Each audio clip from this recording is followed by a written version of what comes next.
आज आपण पार्थिव शिवलिंग बनवण्याचा विधी बघणार आहोत। तर प्रथमतः मी काय केले, ही बुरजाची माती आणलेली आहे, ही बारीक केली, चाळून घेतली आणि अशी पिठासारखी बारीक करून घेतलेली आहे। ही माती अशी 2 चमचे घ्यायची। तुम्हाला जेवढं शिवलिंग बनवायचे तेवढी ही माती घ्यायची आणि ह्या मातीमध्ये दूध, दही, तूप,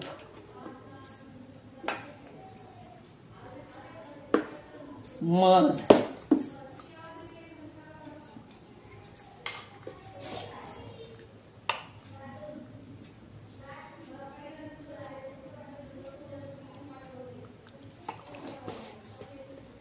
आणि दळलेली थोडीशी साखर टाकायची।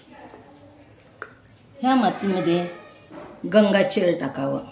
गंगाजल जर उपलब्ध नसेल तर तुम्ही गुलाबजल टाकू शकता। आणि ही माती अशी कालवून, पिठासारखी कालवून त्याचा उंडा करून घ्या। लागल तसं थोडं थोडं पाणी घालून अशी माती तयार करावी।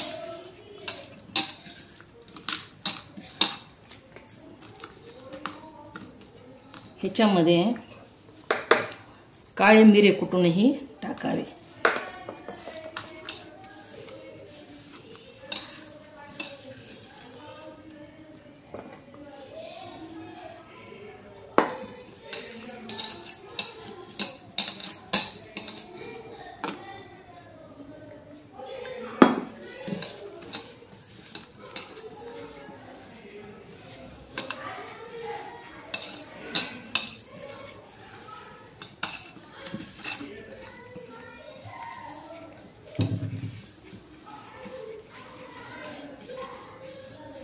असा ह्या मातीचा चांगला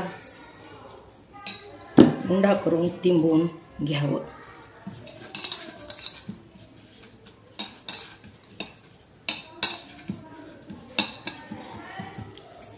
ह्याच्यानंतर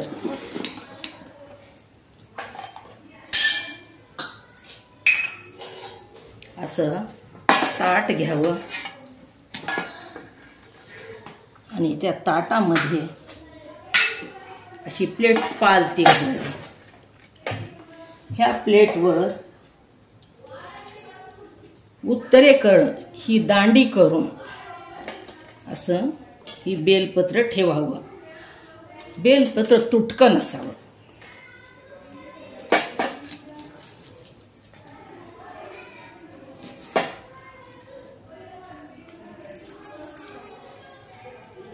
प्रथमतः वरची पिंड बनवून घ्यावी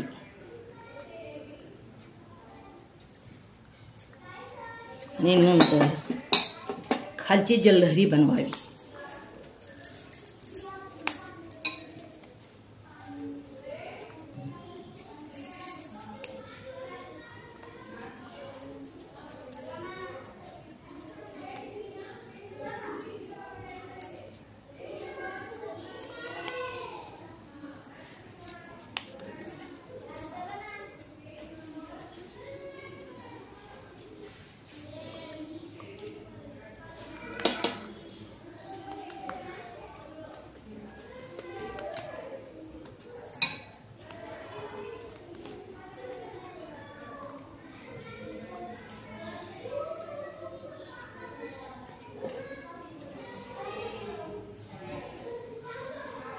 अशा प्रकारे ही पिंड बनवून घ्यावी। देठाकडच्या भागाला ही निमुळता भाग करून ही पिंड अशी ठेवावी।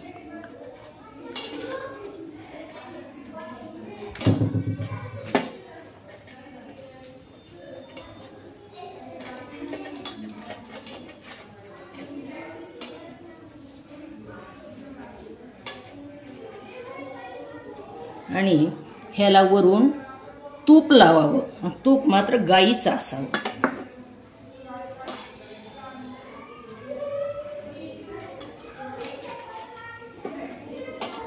अशा प्रकारे ही सर्व पिंडीला तूप लावून घ्यावं, म्हणजे ह्याच्यावर पाणी थांबत नाही.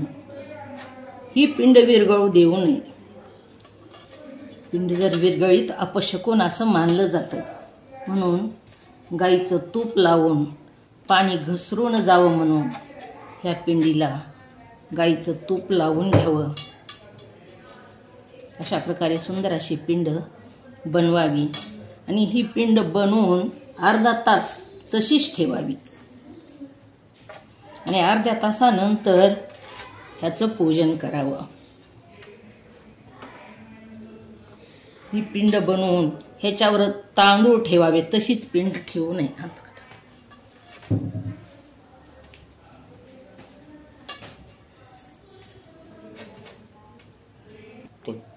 अशी ही पिंड तयार झाल्यानंतर त्याच्यावर अखंड अक्षदा ठेवाव्या.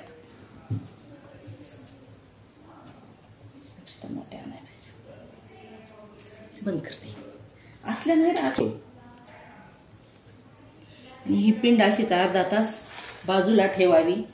त्याच्यानंतर असा छोटासा तांब्या भरून घ्यावा. त्यावर अशी प्लेट झाकावी आणि त्याच्यावर सुद्धा 2 अक्षदा ठेवाव्या आणि ही जी तांब्या आहे ती माठाजवळ ठेवावा. आणि पूजा करताना पुन्हा त्याच पाण्यानं ह्या लिंगाची पूजन करावं. पूजन करत असताना जल घसरून खाली ताटामध्ये जातं. पूजनाचं जड साहित्य ताटामध्ये ठेवावं, बेलफूल पिंडीवर व्हावं. अशा प्रकारे हे पार्थिव लिंग निर्माण करावं. पार्थिव लिंग पूजन करताना विरघळू देऊ नये, तुटू देऊ नये, ह्याची काळजी घ्यावी. आणि अशा प्रकारे हे पार्थिव लिंग तयार करून आपण पूजन करावं.